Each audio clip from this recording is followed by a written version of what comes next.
जय भीम, जय भारत, जय संविधान। अभी लाइव आने का एक विशेष संदेश है और ये संदेश जो है आप सब लोगों को पहुंचाना था,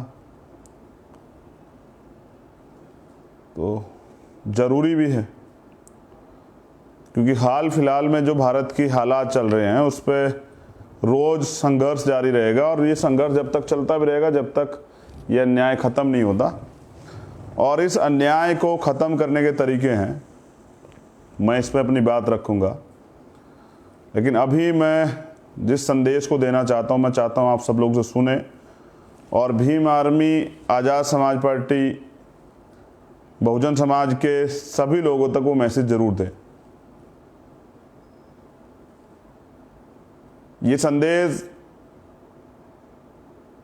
आपके जीवन में बदलाव ला सकता है, खासकर नवयुवकों के जीवन में जो अभी अभी बहुजन मूवमेंट से जुड़े हैं या बहुजन मूवमेंट में कुछ करना चाहते हैं, जो चाहते हैं कि परिवर्तन हो। ये उनके लिए विशेष संदेश है। बहुजन समाज में जन्मे सभी संतों, गुरुओं, महापुरुषों को नमन करते हुए तथागत गौतम बुद्ध जी, संत श्रोमणी सद्गुरु रविदास जी महाराज, भगवान वाल्मीकि महाराज, गुरु नानक देव, संत कबीर और जो अन्य महापुरुष हुए हैं, राष्ट्रपिता ज्योतिबा फूले साहब, पेरियर साहब, बिरसा मुंडा, छत्रपति साहू जी महाराज, शिवाजी महाराज, जननायक कपूरी ठाकुर, डॉक्टर APJ अब्दुल कलाम साहब, सैकड़ों ऐसे महापुरुष हुए हैं जिन्होंने परिवर्तन की लड़ाई लड़ी है। माँ फातिमा शेख, BP मंडल साहब, कमी नहीं है, बस आपको पढ़ने की एक बिहार के लैलिन किए जाते हैं, बाबू जगदेव प्रसाद। इतने नाम हैं कि मैं आपको गिनाता रहूँगा और आप उनकी हिस्ट्री पढ़ते रहेंगे तो एक जीवन शायद आपका बीत जाए, क्योंकि कोई नाम जो है वो खाली नाम नहीं, इतिहास है। विश्व रत्न, परम अनुसरणीय डॉक्टर बाबा साहब अम्बेडकर और मेरे रहबर, मेरे गुरु, मेरे आदर्श मान्यवर साहब श्री काशीराम। मैंने क्यों कहा कि नौजवानों के लिए, खासकर बहनों के लिए और भाइयों के लिए जो बहुजन मूवमेंट में काम कर रहे हैं और कुछ करना चाहते हैं, ये लाइव उन लोगों के लिए ज़रूरी है। 9 अक्टूबर 2006 मेरे रहबर, मेरे गुरु मान्यवर काशीराम साहब इस दुनिया से चले गए। आज 6 तारीख है, 9 तारीख को हम लोग उनका परिनिर्वाण दिवस मनाएंगे। वो चले गए, उनका सपना भी पीछे चला गया। फिर तय किया गया कि उनके सपने को पूरा करना है। और सपना क्या है? इस देश में सामाजिक परिवर्तन, आर्थिक परिवर्तन और राजनीतिक परिवर्तन, यानी कि समाज में जो भेदभाव है उसको खत्म करना है। आर्थिक परिवर्तन, जिस तरह की आर्थिक गैर बराबरी है कि अमीर अमीर होता जा रहा है, गरीब गरीब होता जा रहा है, जिस तरह से पूरा देश पूंजीपतियों के हाथ में है, ये आर्थिक गैर बराबरी दूर होनी चाहिए। और राजनीतिक परिवर्तन कि कब तक हम लोग जो हैं सिर्फ वोटर बने रहेंगे? क्या हम लोग इस देश में शासक नहीं बन सकते हैं? क्या हम लोग इस देश में न्याय करने वाले, न्याय देने वाले नहीं बन सकते हैं? और इसी एक लाइन में सारा सार जुड़ा हुआ है। हाथरस की घटना, बलरामपुर की घटना है, भदोई की घटना है, आजमगढ़ की घटना है, आज थाना गाजी वाले प्रकरण में न्याय हुआ है, आजीवन सजा हुई है उन लोगों को, जिसमें एक जयपुर में आंदोलन किया गया था। मेरठ की घटना, कानपुर की घटना है, लखनऊ की घटना है, और कितनी घटनाएं हैं। ये तो वो घटनाएं जो मीडिया की सुर्खियां बन जाती हैं, आप तक आ जाती हैं। होता है, रोज होता है। कोई प्रदेश नहीं, कोई उस किसी प्रदेश का कोई जिला नहीं, कोई विधानसभा नहीं, कोई गांव नहीं, क्योंकि आप सब जगह रहते हैं। इसलिए आज आप सवाल करने लगे हैं, आज आप आवाज उठाने लगे हैं, आज आप बोलने लगे हैं, आज आप परिवर्तन चाहते हैं, तो आपको और आपकी जाति को सबक सिखाने के लिए किया जाएगा।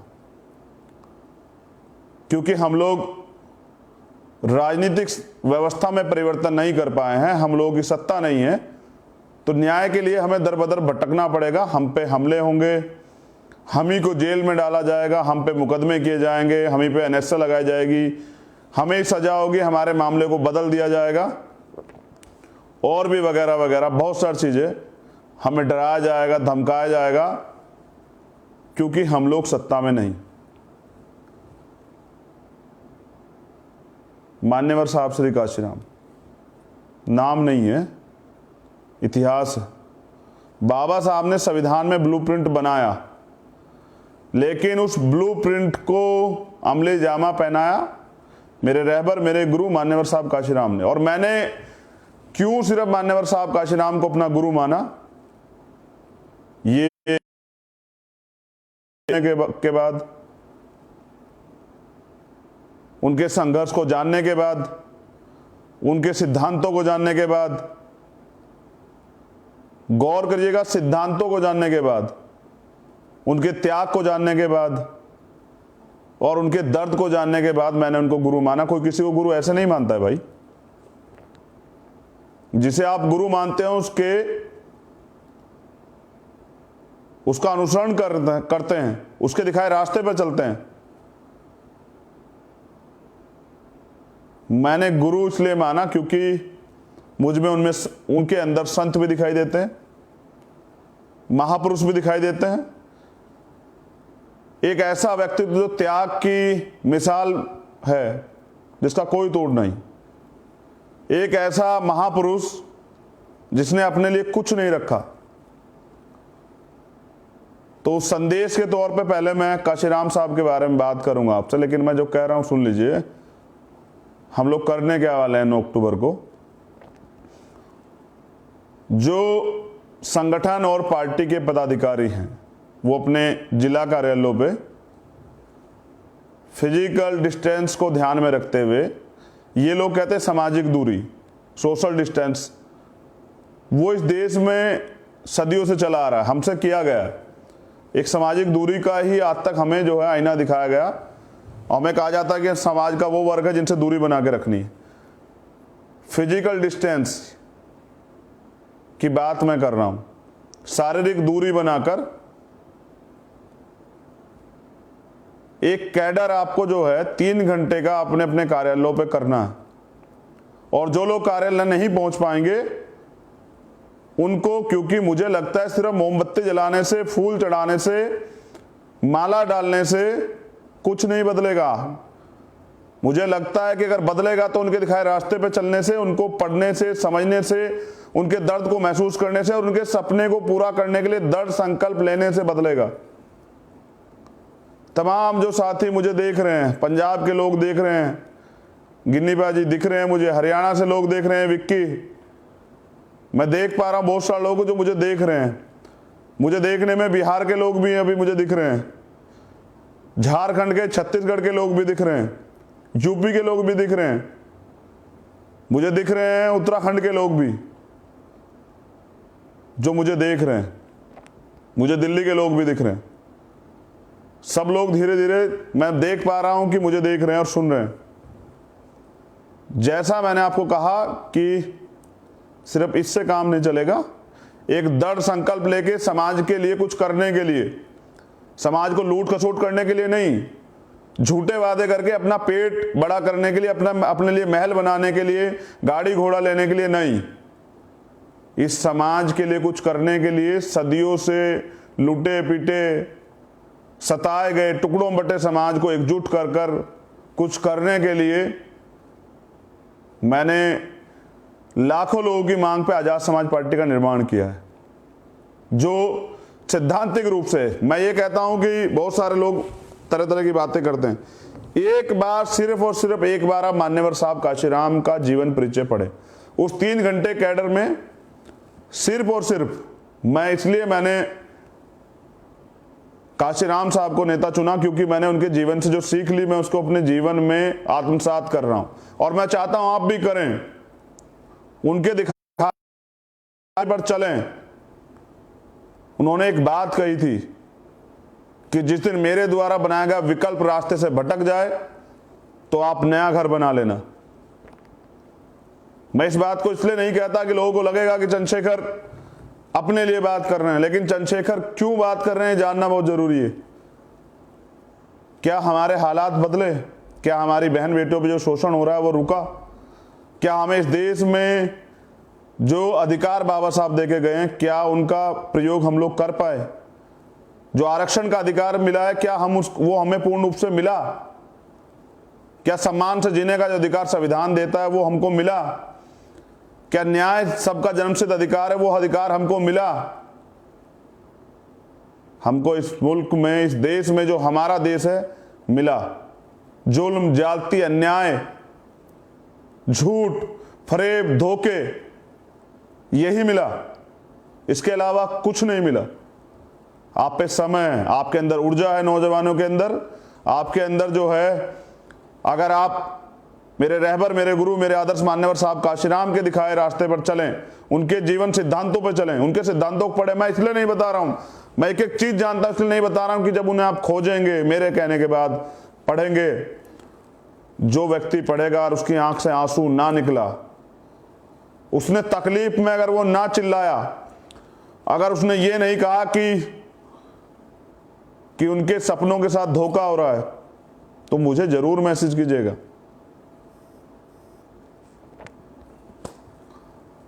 बड़ी इंसान और जानवर में फर्क होता है। जानवर अपनी तकलीफ नहीं कह सकता है, उसको सताया जा सकता है। इंसान अपनी तकलीफ कह सकता है और अपनी तकलीफों से मुक्ति ले सकता है।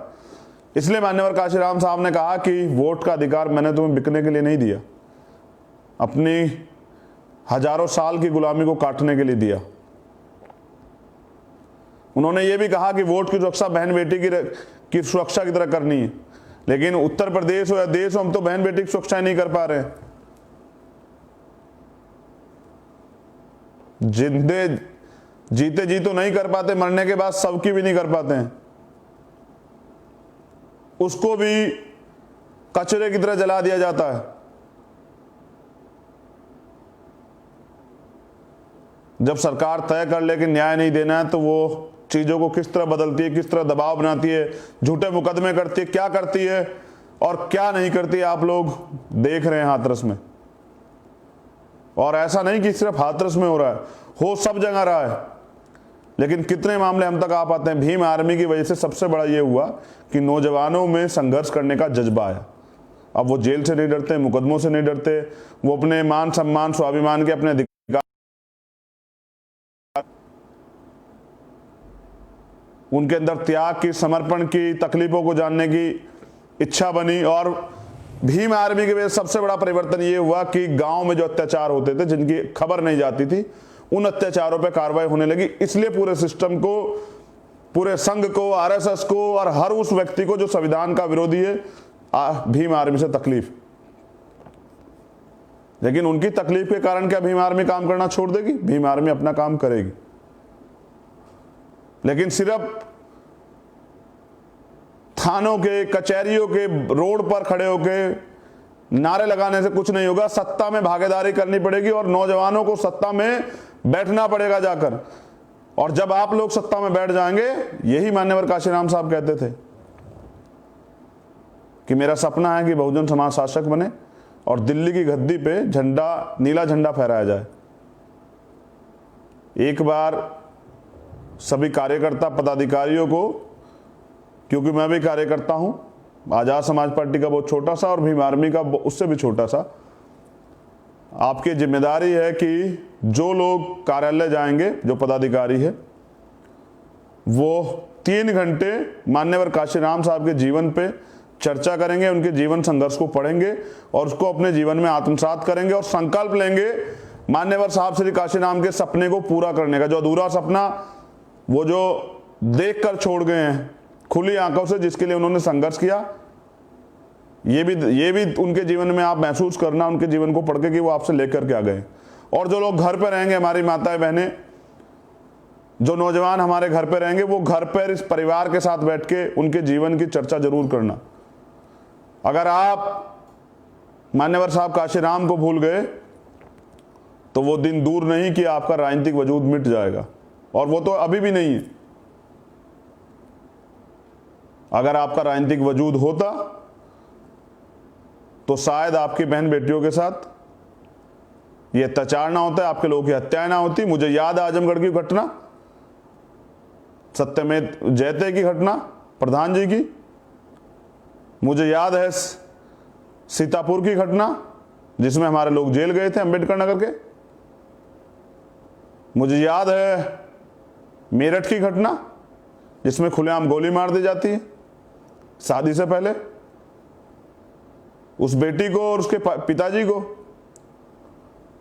मुझे याद है फरीदाबाद की घटना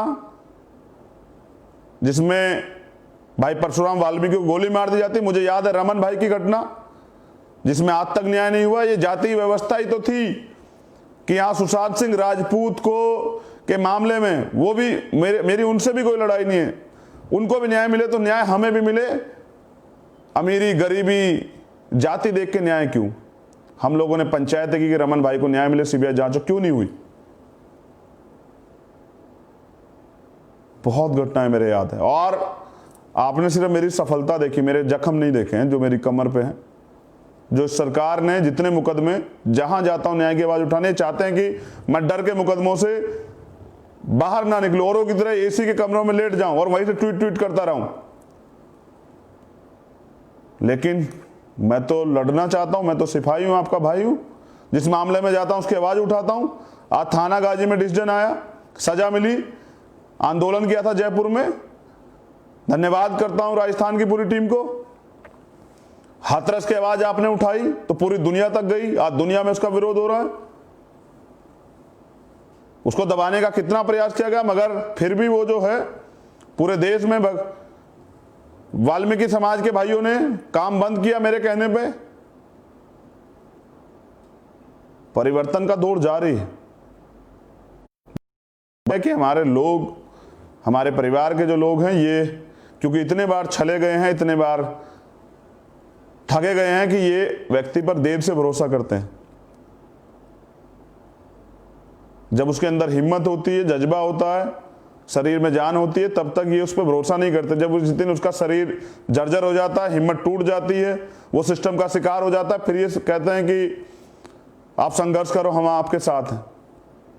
समय समय पे अगर आपने बाबा साहब का, मेरे रहबर, मेरे गुरु मान्यवर साहब काशीराम का साथ दिया होता तो आज ये दिन नहीं होते, आज हम लोग सत्ता में होते। तो आप मेरे दुख तकलीफ सब जानते हैं।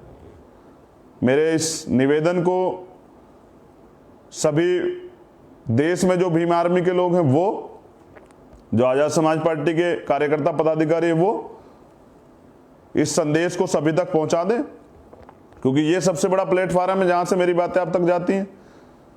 और 9 अक्टूबर को 3 घंटे आप अपने जीवन के निकालिए, और मैं गारंटी देता हूं कि अगर आपने पूर्ण ईमानदारी से, जैसे ईमानदार से आप काम करते हैं, पूरे देश में अन्याय के खिलाफ संघर्ष करते हैं, आवाज उठाते हैं, 3 घंटे आप मान्यवर साहब काशीराम के जीवन को पढ़िए।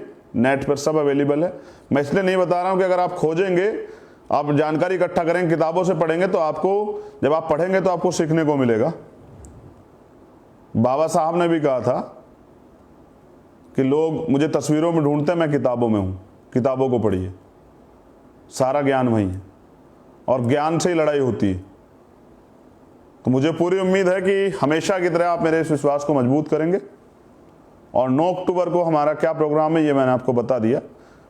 मान्यवर साहब काशीराम जी के परिनिर्वाण दिवस पर हम लोग 3 घंटे, जो भीम आर्मी के कार्यालय हैं, जो आजाद समाज पार्टी कार्यालय, हमारे घर हैं, हमारी गली है, हमारे मोहल्ले हैं, हमारे मंदिर हैं, हमारे बुध विहार है।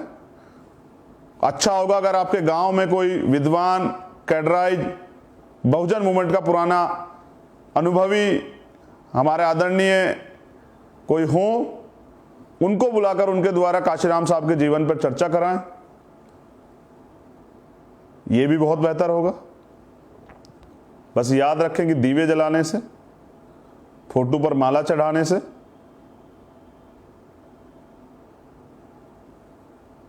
जयकारे लगाने से